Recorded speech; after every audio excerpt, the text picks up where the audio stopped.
Hello friends, in this video we will learn how to reverse a string using toe pointer. So we will need two pointer.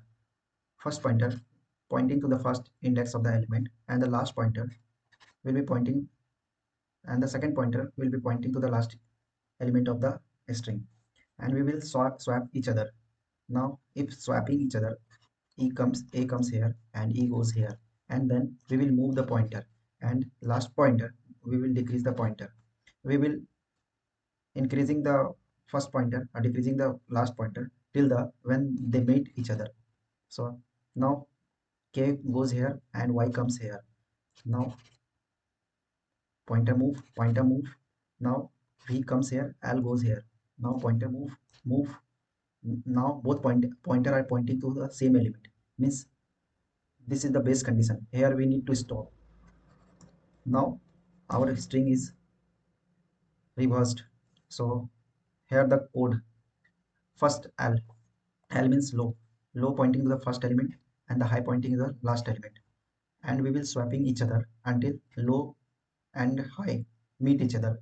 Now swapping the array of low, a string of low and a string of high.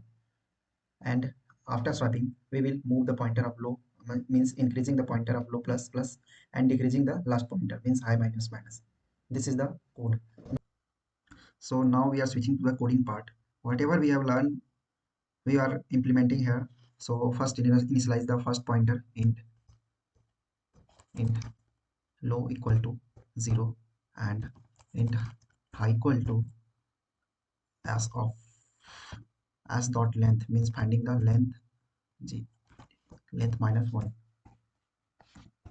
Now we will swap each other until low crosses high and we will swap the s of low comma s of high. Now increasing the low and decreasing the high, and now we are going to return s. So now we are checking the test case, is it correct or not. So I think it is going to correct. So yes, this is correct. I'm checking the test case, all test cases has been passed or not.